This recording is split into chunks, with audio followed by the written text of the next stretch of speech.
Meus irmãos, saúdo a todos com a gloriosa paz do Senhor. Irmãos, estamos aqui nesta noite a compartilhar convosco um texto da Palavra de Deus, das Santas Escrituras. Texto esse que estaremos aqui trazendo aos irmãos uma breve reflexão acerca da sua palavra. Vamos abrir aqui no livro de Daniel, no capítulo de número 5, o qual traz aqui o juízo contra o rei Belsazar. Nós compreendemos ao lermos o livro de Daniel que havia ali no cativeiro, o qual Daniel estava, o cativeiro babilônico, o rei Nabucodonosor, o qual foi responsável por invadir a cidade de Israel e trazer daquela cidade de Jerusalém os nobres, os quais habitavam ali no palácio de Jerusalém, toda a família real.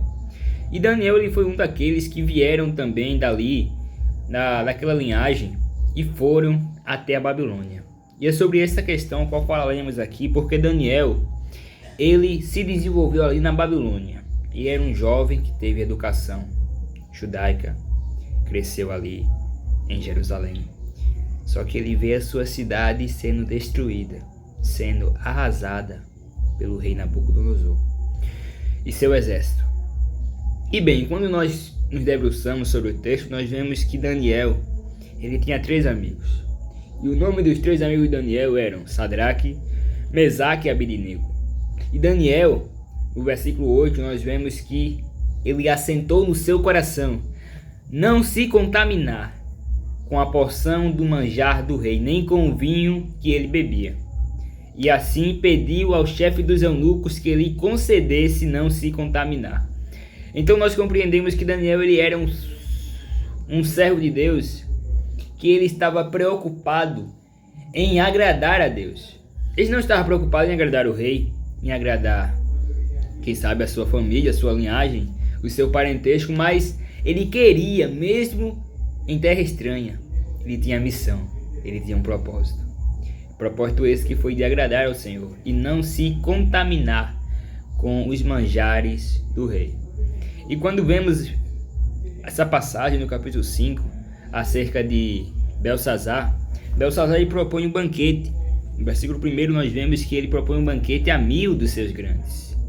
E ele convida esses 1000 para este banquete, na qual ele toma utensílios sagrados, utensílios de ouro e prata, os quais eram advindos de Jerusalém, eram advindos do templo do Senhor, utensílios os quais eram utilizados ali para oferta e sacrifício a Deus. E ele toma aqueles utensílios, aqueles cálices, aqueles vasos de ouro e traz ali para o seu palácio, para aquela reunião profana, a qual estavam ali os quais ele havia convidado para esse banquete.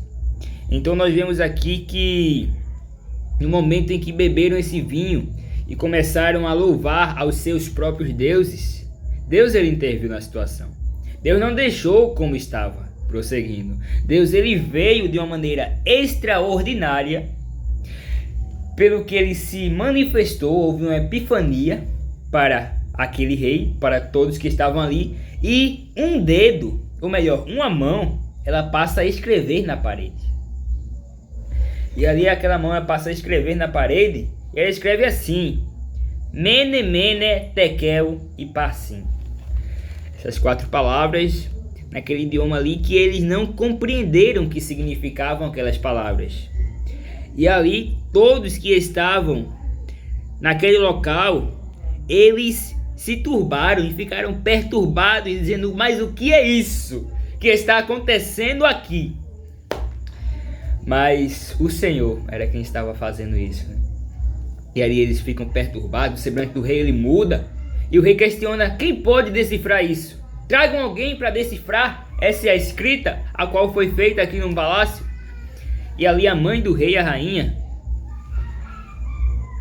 ela diz: havia um certo homem chamado Daniel no reinado de teu pai, que na verdade não era o pai dele, mas um antepassado, Nabucodonosor, o qual ele revelou segredos ocultos ao rei Nabucodonosor. E ali tudo quanto ele disse aconteceu. E o rei o constituiu mestre dos magos, dos adivinhadores e dos conselheiros. Ele diz: tragam esse homem. E ali aquele homem, quando ele chega, ele diz: és tu aquele Daniel dos cativos do rei, dos cativos de Judá, que o rei, meu pai, trouxe de Judá? E ali Daniel sim responde: sou eu. E aquele rei oferece, né, dons, dádivas, utensílios, posição, né? Mas Daniel disse: fique contigo os teus dons e as tuas dádivas, dê a outro, porque eu vim aqui para revelar aquilo que está escrito. E Daniel, ele começa a falar e revelar aquilo que Deus havia escrito na parede, porque Deus havia escrito uma revelação ali, a qual estava oculta à vista de todos, mas a Daniel Deus havia dado a interpretação. E quando Daniel ele vê aquela imagem, ele começa ali a dizer ao rei: ó rei, o Deus Altíssimo deu a Nabucodonosor teu pai, atente bem, o reino e a grandeza e a glória e a magnificência. Essas 4 coisas a qual Deus ele deu a Nabucodonosor. Porém veja, e por causa da grandeza que lhe deu, todos os povos, nações e línguas tremiam e temiam diante dele. A quem queria matava, e a quem queria dava vida, e a quem queria engrandecia, e a quem queria abatia. Mas quando o seu coração se exalçou e o seu espírito se endureceu em soberba, foi derribado do seu trono e passou dele a sua glória. Ou seja, Daniel estava ali trazendo a lembrança de Belsazar, que quando Nabucodonosor ele se exaltou em seu coração e ali ele começa a dar lugar à soberba, a glória dele passou. Aquilo que Deus tinha dado, aquelas 4 coisas, que era a grandeza, o reino, a magnificência e a glória, passaram dele. E o que restou? Restou que o lugar dele foi com os animais do campo, e por 7 tempos ele passou a comer erva como os bois e a beber do orvalho do céu, até que ele conheceu, verso 21 do capítulo 5, até que conheceu que Deus, o Altíssimo, tem domínio sobre os reinos dos homens, e a quem quer constitui sobre eles. Ou seja, Nabucodonosor estava ali bem, com a sua glória, com a sua riqueza, com o seu domínio, o seu reino, mas Deus, ele interviu na história quando Nabucodonosor se exaltou em seu coração. Ele quis ser mais do que ele era, e ali Deus, ele disse não. Olha o dedinho. A minha glória eu não dou a outros, a glória é minha, a autoridade é minha, o poder é meu. Então tu, Nabucodonosor, tu vai reconhecer que eu sou Deus. E Nabucodonosor ele reconhece. E aqui nós vemos que no verso 22, Daniel ele continua dizendo: e tu, seu filho Belsazar, não humilhaste o teu coração, ainda que soubeste de tudo isso. Ou seja, Daniel estava dizendo: tu sabia de tudo isso, que Deus quebrou teu pai, que Deus fez ele caminhar como os animais e os bois, e passou para que a soberba não tomasse conta do coração dele. Devido a isso ele passou por tudo isso, e tu sabia disso, e mesmo assim tu fizeste pior que ele. E ali, meus irmãos, ali Daniel, ele dá a revelação daquela escrita na parede. Daniel ali ele conta o que significava aquelas gravações ali na parede. E ele diz: Mene, Mene, Tekel, Parsim. Esta é a interpretação. Mene, contou Deus o teu reino e o acabou. Tekel, pesado foste na balança e foste achado em falta. Pérez, dividido foi o teu reino, e deu-se aos medos e aos persas. Então mandou Belsazar que vestisse Daniel de púrpura, mas não adiantava. A palavra já havia sido proclamada, a revelação já havia sido mostrada. E ali proclamaram ele, Daniel, como sendo o terceiro dominador do reino. Mas que reino? Porque naquela mesma noite, Belsazar foi morto, o rei dos caldeus. Ele foi morto. E Dário o Medo ocupou o reino, na idade de 62 anos. Então aqui nós compreendemos nesta passagem que Deus, ele não dá a sua glória. Deus não divide a sua glória com outro. Aquele que se exalta, Deus, ele mesmo abate.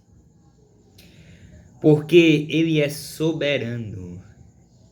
E ali eu me lembro daquele hino que diz mais ou menos assim: antes que eu viesse a existir, traçaste um plano lindo para mim. Quiseste me usar para o teu louvor, Senhor. Quanta coisa linda contemplar, e em teu nome gente a libertar. Quiseste me usar para o teu louvor, Senhor. Hoje vim dizer do que está em mim. Por todo lado há lutas neste prosseguir. Se uma voz me diz que devo parar, mas outra voz maior me faz assim cantar. Soberano és tu, Senhor. Soberano és tu, Senhor. Soberano, soberano, soberano és tu, Senhor. Se no bom viver ou na provação, soberano és tu, Senhor. Amém.